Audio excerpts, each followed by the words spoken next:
Olá, você que se liga na nossa Universidade Comunitária. Muito obrigado pela sua audiência. Está no ar mais uma edição de Nossa Unesc, o programa das boas notícias da nossa Universidade Comunitária. Aqui a gente trata de pesquisa, extensão, relações com a comunidade, essa visão comunitária que a Unesc tem como sua regra nesses 53 anos de história.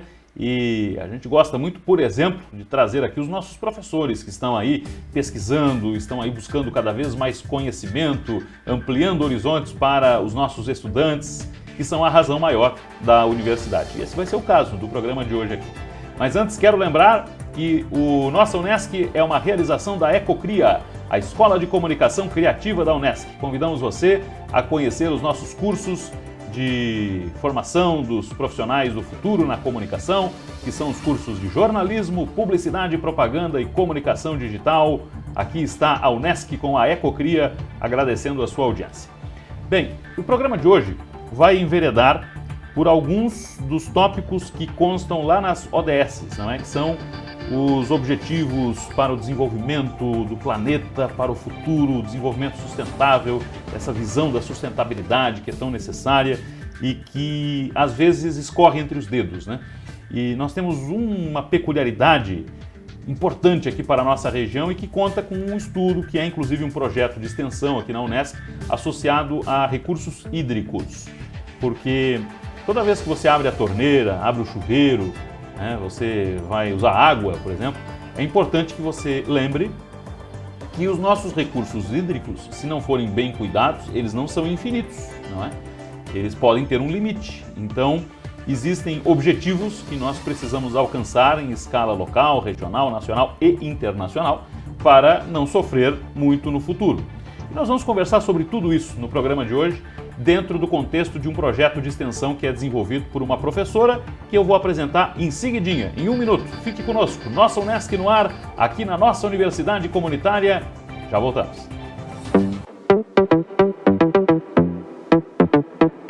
O pensamento criativo questiona as lógicas e dá vida ao novo. Para um mundo onde a única certeza é a mudança, uma nova geração de profissionais. Chegou a Escola de Comunicação Criativa Unesc. Jornalismo, publicidade e propaganda e comunicação digital. Cursos semipresenciais com disciplinas online. Conquiste suas certificações ao longo do curso e monte seu portfólio. Foco na inovação e nas competências que o mercado precisa. Comunicação 360 graus para formar profissionais de alto nível. Escola de Comunicação Criativa Unesc. Um ponto de vista não precisa ser um ponto fixo.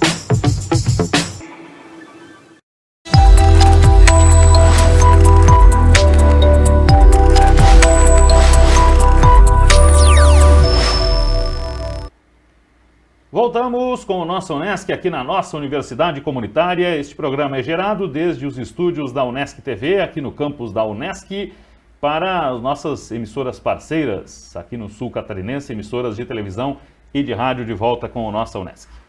E o programa de hoje tem a satisfação, já está conosco aqui, de receber a professora Yasmine da Cunha. A professora Yasmine, que é geóloga, coordena um interessante laboratório aqui da Unesc, sobre o qual ela vai falar bastante nessa entrevista, e ela está no contexto de um projeto de extensão que a gente falou outro dia aqui, de forma preliminar, com a professora Miriam, que esteve conosco, um projeto de extensão que tem relação com recursos hídricos e com os Objetivos de Desenvolvimento Sustentável, as ODS. Satisfação recebê-la aqui, professora, tudo bem? Tudo bem, satisfação é nossa. Nos fale um pouco sobre o projeto em si, né? Vamos tratar inicialmente dessa visão que o projeto propõe para o manejo correto dos nossos recursos hídricos. Sim, eu primeiro tenho que colocar um histórico assim, claro, sobre esse projeto, porque eu sou representante da Unesc no Comitê de Bacia Hidrográfica do Rio Araranguá desde 2006, trabalhando sempre em parceria com uma colega que hoje não está mais na Unesc, mas que hoje está na entidade executiva, que é a AGUAR, que é a entidade executiva de 2 comitês, Comitê Araranguá e Uruçanga, e a Miriam, que também é parceira nos comitês, nos 2, tanto o Comitê Uruçanga quanto Araranguá. Então, esse histórico assim, de participação nos levou a formar uma parceria do nosso projeto de extensão, que está sendo coordenado pela Miriam, tem a mim e o professor Carlyle como professores orientadores, com 2 bolsistas, né? Uma das ciências biológicas e outra da geografia. E então surgiu essa ideia de buscar a integração dos planos de recursos hídricos desses 2 comitês, né, com as ODSs que visam então a gente atingir tudo aquilo que foi pensado e sonhado para a agenda de 2030, né? E assim que surgiu esse projeto, né? Um projeto de extensão que está sendo tocado, mesmo com a pandemia. Esse semestre, como não pudemos atuar em campo, né? Ainda estava nesse período de vacinação, fizemos uma fundamentação com as bolsistas, em muita pesquisa e um planejamento para o próximo semestre entrarmos em ação. Interessante. Bom, na prática, o que o projeto está conseguindo executar, então, professora? Esse semestre nós fizemos muita discussão, muita leitura, muita pesquisa com as bolsistas sobre educação ambiental, porque essa proposta nossa, né, junto aos comitês e as organizações que fazem parte desses comitês, ela passa por educação ambiental. Então, foi discussão sobre educação ambiental, extensão, recursos hídricos, a gestão dos recursos hídricos, como é que é feita, e sobre os ODS, né? Então, as nossas 2 bolsistas agora estão preparadas para entrar em campo. A grosso modo, professor Yasmine, nós estamos muito distantes aqui de avançar nas ODSs, né, de tirar as ODSs relativas a recursos hídricos do papel e dizer, não, nós estamos praticando isso, estamos muito longe disso? É isso que a gente vai ver, né, em relação a esses planos. A nossa proposta, a gente vai ter uma parceria, né, com a AGUAR, que é a entidade executiva, com os 2 comitês e com o Fórum do Rio Mãe Luzia, que também é coordenado pela professora Miriam. E então a proposta termos acesso a essas organizações membros e procurar saber o que elas têm feito até o momento em prol dos ODS, principalmente esses ODS relacionados à questão de recursos hídricos, né? O ODS 6, que é um ODS transversal a vários outros, e a partir disso, desse levantamento de sabermos o que tem sido feito, propormos novas ações e motivarmos a quem já está atuando, né? Empresas, associações, instituições de ensino, os que já estiverem atuando, dá mais um gás para eles intensificarem essa questão. Focando, professora, nos nossos recursos hídricos aqui na região, né? Se você sair por aí perguntando, as pessoas vão lembrar logo o seguinte, eu tenho água na torneira porque a gente tem a barragem do Rio São Bento lá. Mas não se resume a isso, né? E nós temos algumas características regionais aqui preocupantes, né? Tem um rio que é poluído por causa do carvão, tem o rio que é poluído por causa do manejo equivocado de algum defensivo agrícola. E nós temos um mix de características aqui que impõe desafios para cuidar dessa água, né, professor? Sim, são muitos desafios. No Plano Estadual de Recursos Hídricos, que foi elaborado, que ele foi lançado há uns 4 anos atrás, nós fomos caracterizados como a pior região hidrográfica, né? O estado está dividido em 12 regiões hidrográficas, a nossa é a RH10, a do Extremo Sul, em pior situação. Então, em qualidade e, claro, em função disso também em quantidade, né? Porque se não tem qualidade, você também não vai ter aquele volume suficiente para a demanda que existe, né? Então, é uma situação preocupante, né? Como você falou, se a gente pensa na bacia do Araranguá, que agora está associada também àquela porção dos afluentes catarinenses do Mampituba, né? Estamos juntos. Se você pensar, aí a gente tem diversas situações, né? nós temos uma contaminação mais ao norte, aqui na porção norte da bacia do rio Araranguá, em função de mineração, em função de esgotos, uma área urbanizada, e na parte sul, mais essa questão voltada à questão da agricultura, né? Tanto que é um marco que a gente sempre visita e tira foto e fazem reportagem, é o encontro do rio Mãe Luzia com Itopava, né? Exato. Cores diferentes, contaminantes diferentes e que juntam-se para formar o Araranguá, né? Que vai desaguar no Oceano Atlântico. E o Uruçanga, ele também, apesar de ser uma bacia de menor tamanho, ele também tem um comprometimento desde as suas nascentes, né, em função da mineração de carvão, mas não só, a gente fala muito da mineração de carvão, mas a gente também tem outras atividades minerárias, né, de abásio, de areia, de argila, agricultura, a questão de esgotos, a questão de efluentes industriais, tudo isso vai dando uma contribuição para o estado crítico desses rios, né? Exato. Bom, se a gente voltar aí um bom tempo na história, né? Talvez nem tantos anos, né, professora? O Rio Criciúma, por exemplo, as pessoas mais antigas contam que se banhavam no Rio Criciúma, que conheceram o Rio Criciúma piscoso, com peixes, enfim, né? Hoje é um negócio inimaginável, né? As nossas gerações atuais não conseguem imaginar isso. Então, eu penso que o Rio Criciúma, por exemplo, é um exemplo de onde podemos chegar se a gente não cuidar, né? Sim, tanto que é um rio que está escondido, né? Está escondido. Virou um valo em muitos pontos. Eu tenho uma colega, Rosemaria Adame, que escreveu um livro sobre o Rio Criciúma, né? E ela conta toda essa trajetória, né, do Rio Criciúma, que tinham lavadeiras, né? O pessoal pescava, tomava banho, e hoje a gente mal enxerga o rio, né? Em alguns trechos da cidade que ele ainda está aberto, né? E onde enxerga é uma poluição só, né? É uma poluição só. Onde enxerga, a gente sempre ouve o comentário das pessoas que moram no entorno dizer assim, não sei por que não fecham esse rio que é por esgoto. É verdade. Né? Então, é complicada a situação dele, né?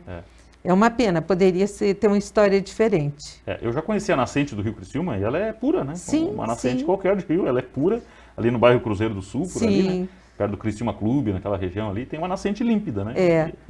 Nós fizemos muitas saídas de campo com os alunos da geografia para eles poderem observar, né, a diferença entre as águas da nascente, como vêm, e depois como se tornam, né, ao longo do caminho, né? Esses rios que a senhora citou, o Mãe Luzia, o Uruçanga, o Itopava, o Araranguá, tem como recuperar esses rios, professor? Pois o Rio Mãe Luzia, a gente tem o fórum, que a professora Miriam coordena e que tem várias pessoas participando desse fórum e que buscam, né, justamente a revitalização dele, né?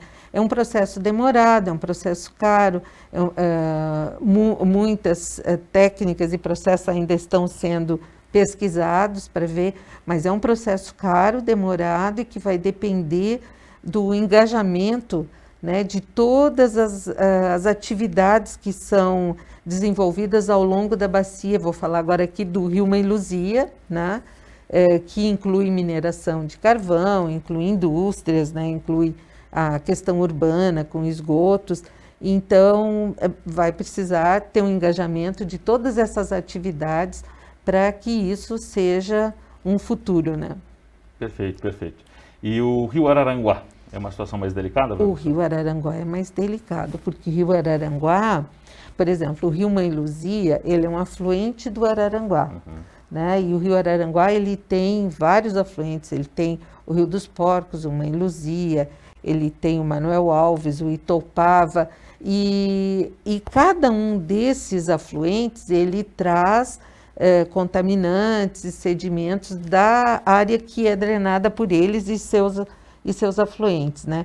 E é uma área muito mais ampla que o Rio Mãe Luzia, apesar que a bacia do Rio Mãe Luzia, ela é uma bacia bem extensa, né, bem comprida, né, e passa por vários municípios, mas ela é uma parte da grande bacia do Rio Araranguá. Então, se a gente vai pensar no Araranguá como um todo, é um processo muito mais complicado. Onde é que nasce o Rio Mãe Luzia, professora? O Rio Mãe Luzia, ele tem partes da nascente, eu não sei se você conhece ali a localidade de Guanabara. Certo, Treviso.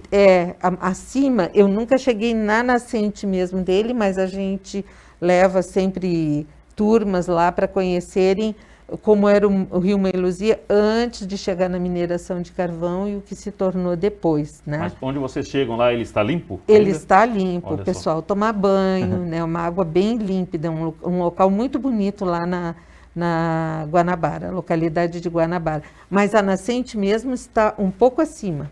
Né? Na encosta da serra? Na encosta da serra. Perfeito, perfeito.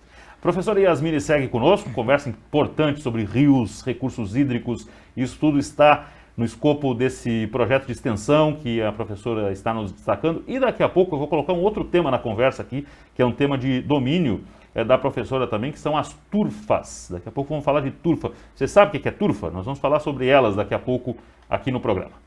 Mas agora, mudando de assunto, nós vamos até a redação da nossa Ecocria, Escola de Comunicação Criativa da Unesc. Nós temos um projeto que é desenvolvido internamente aqui na universidade, mas que também tem um viés externo, que é o projeto Acolher, que é um projeto que confere acolhida, como diz o nome, inclusive do ponto de vista psicológico, acompanha os nossos colaboradores e é uma digital muito humanizada do ponto de vista interno que a Unesc oferece, e é sobre esse projeto que a Maga Estopassoli fala agora aqui no programa. Diga, Maga. O programa Acolher da Unesc, que visa cuidar da saúde emocional e psíquica da comunidade interna e dos estudantes, irá retomar os encontros do grupo psicoterapêutico Caminhos do Acolhimento, desatando os nós dentro de nós, a partir da segunda quinzena de janeiro de 2022. Conforme o coordenador do Acolher, o professor Zounei Vargas de Córdova, as inscrições já estão abertas e podem ser feitas no site da Unesc.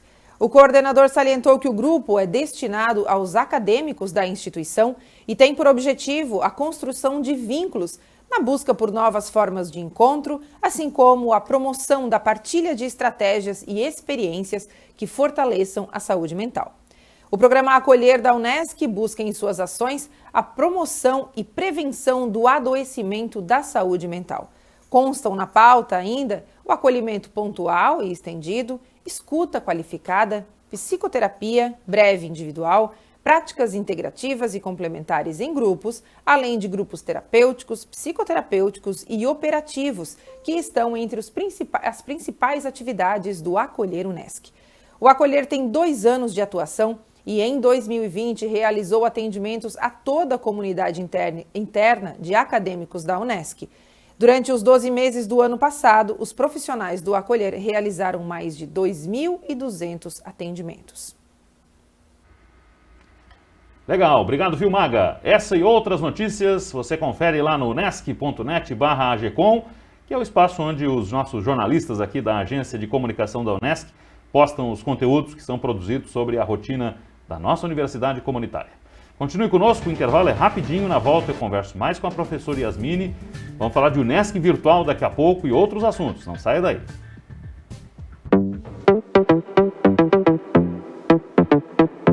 O pensamento criativo questiona as lógicas e dá vida ao novo. Para um mundo onde a única certeza é a mudança, uma nova geração de profissionais.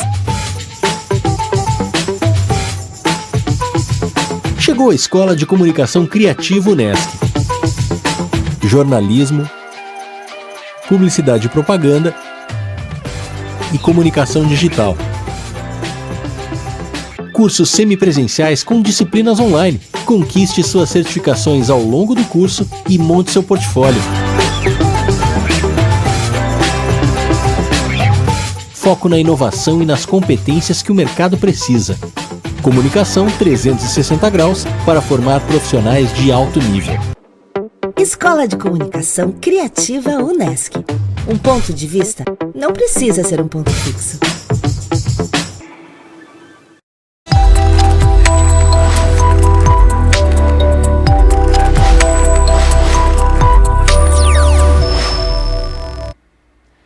Estamos de volta com o Nossa Unesc, o programa das boas notícias da nossa universidade comunitária. E a gente tem feito aqui um chamamento para você conhecer mais do Unesc Virtual, que é o nosso modelo EAD, o modelo de educação à distância da universidade, que está aí consolidado, oferecendo diversos cursos que se adequam à sua rotina, à sua condição, ao seu tempo e oferecem a você uma formação com o padrão da UNESCO. É o caso do depoimento que nós vamos trazer agora do Kesley, que é aluno nosso e que vai contar como é que é a sua experiência de cursar o UNESCO Virtual. Conta pra gente aí.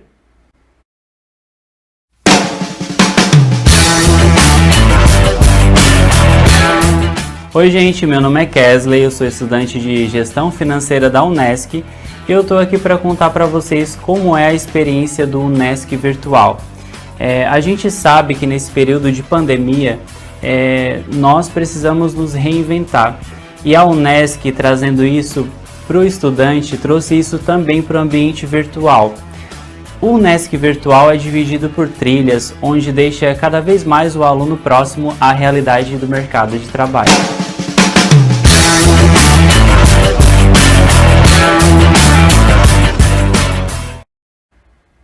Bacana, que honra ter você conosco aqui, viu, Kesley? Bons estudos pela nossa UNESCO Virtual e você também é convidado a conhecer a virtualidade, o modelo EAD da nossa Universidade Comunitária. Bem, eu continuo o bate-papo aqui no programa com a professora Yasmine. Nós começamos no projeto, aí fomos para recursos hídricos, começamos a falar de rios por aqui. Do projeto, algo mais que a senhora gostaria de destacar, professora? Que o projeto tem duração de 2 anos, né? Tem essa parceria muito produtiva com os comitês e com a Aguara e com o Fórum do Rio Mãe Luzia. E a gente, é uma contribuição, né? Que a extensão, através dos cursos nossos aqui, consegue dar para essa questão dos recursos hídricos, né? Isso. Outro dia eu recebi, professor, umas imagens de um amigo que reside no Caravaggio e ele vai com frequência à barragem do Rio São Bento. Aí ele encaminhou umas imagens muito animado, dizendo, olha como a barragem está cheia. E é uma preocupação que a gente tem, né? Porque a gente associa, voltando lá ao início da conversa, a garantia da água na torneira à barragem do Rio São Bento. Só que essa barragem é abastecida por rios, que precisam estar bem cuidados, né, professor? Sim, com certeza, né? A gente sempre, quando pensa em recurso hídrico, a gente tem que associar qualidade com quantidade, né? Não adianta ter quantidade se não tem qualidade naquele volume, né? E a gente não tendo a qualidade, a gente acaba reduzindo a quantidade que pode ser usada, né? Exato. Então, é muito importante essa conservação. Então, gente, vamos cuidar da nossa água, por favor, cuide da nossa água, porque é o nosso futuro, é a água que vai servir aos nossos filhos, nossos netos, às futuras gerações, enfim, muito importante esse tipo de projeto também. Eu quero aproveitar a presença da professora Yasmine aqui para tratar de um tema que é da hora aqui na região, professora, que são as turfas. Muito tem se falado sobre queima de turfa. Sim. Está queimando a turfa na região de Araranguá, isso está ocasionando uma nuvem um pouco mais pesada, aquele cheiro de mato queimado, enfim. Vamos começar definindo para a nossa audiência, muita gente não sabe, o que é a turfa, professora? A turfa, ele é um produto natural, a partir de matéria orgânica, que restos vegetais que foram depositados em fundo de lagoas, meandros de rios abandonados, em pântanos. E essa transformação dessa matéria orgânica inicial em turfa, ela leva algum tempo, né? Aqui as nossas turfas, elas se calcula que elas têm em torno de 11.700 anos, né? É mesmo? Sim, e elas precisam estar recobertas por areia, argila, sedimentos, né? Como a gente chama, e por uma lâmina d'água. Então, esses vegetais depositados ali, eles não têm uma decomposição completa, igual naquela situação que eles estão expostos ao oxigênio, né, na superfície. E eles vão perdendo, então, água, gases e vão enriquecendo em carbono. Se tiverem condições adequadas, a turfa passa a lignito e de lignito ela passa a carvão, né? E de carvão a antracito, que é o que a gente chama de carvão metalúrgico, né? Mas a nossa turfa aqui já está sendo explorada e esses depósitos, então, eles têm produção de metano, né? Que é um gás combustível. Então, eles têm aqueles bolsões de metanos dentro da turfa. Então, essas nossas turfas aqui são turfas assim muito da zona costeira, né? Mas a gente pode ter turfas que eles chamam turfa de altitude. Então, por exemplo, no topo da Serra Geral, em alguns locais mais encharcados, eu tenho também informação desse material, da turfa, né? E essa queima que o pessoal tem falado e que tem trazido problemas, né? Inclusive o doutor Renato Matos tem falado de problemas respiratórios, de saúde para quem já tem algum problema crônico, né? Ela pode ser originada de diversas maneiras. Uma maneira de combustão natural seria a queima desses bolsões de metano, né? E pela própria seca ou em períodos de estiagem, mas também pode ter uma ação antrópica aí, né? De alguém que deu início a algum fogo, incinerou um lixo, um cigarro, ou a questão de agricultura fez alguma queima, né? Também pode gerar essa combustão, né? A chuva é um fator que pode regular? A chuva, sim, né? Tanto que eles estão torcendo pela chuva, né? Porque em meados de novembro a gente teve a primeira desse ano, a primeira manifestação, e a chuva que veio depois deu uma acalmada, né? E agora, anteontem, dia 22, começou lá quem vai para a Praia da Caçamba, no Balneário Arroio do Silva, então um foco também. E lá a área de turfa é muito grande, é muito extensa, e eu vejo os bombeiros se queixarem com razão, eu imagino a situação deles, porque o foco não está na superfície, o foco pode estar a 1-2 metros de profundidade, né? E a gente pode ter espessuras da turfa de 8 metros de profundidade, né? E eu estava vendo sobre esse assunto que nos manuais de combate ao fogo é considerado um dos piores, né, de incêndio florestal, mais complexo, porque justamente os bombeiros, eles não podem atuar na superfície, né? Uhum. Eles têm que encharcar aquele solo para poder atingir a profundidade onde está o foco do fogo, né? Então não é fácil essa questão. Eu me lembro da última ocorrência em 2014, só que eu não tenho certeza se foi a última ocorrência de 2014 para agora, né? Mas eventualmente acontece. Certo, certo. Bom, esse tema é abrangente, é muito pontual e a gente não sabe até onde vai, mas esperamos que a natureza e os bombeiros, com a sua intervenção, consigam amenizar essa situação. Professora, muito obrigado pela presença aqui, uma honra recebê-la. Eu que Parabéns agradeço. Pelos estudos todos, estamos ao dispor aqui para divulgar o bom trabalho que é feito. Certo, muito obrigada. A professora Yasmine fez conosco o programa de hoje e nós agradecemos a sua audiência em mais uma edição do nosso UNESC, que assim valorizou as boas ações da nossa universidade comunitária. Continue conosco, até a próxima, tchau.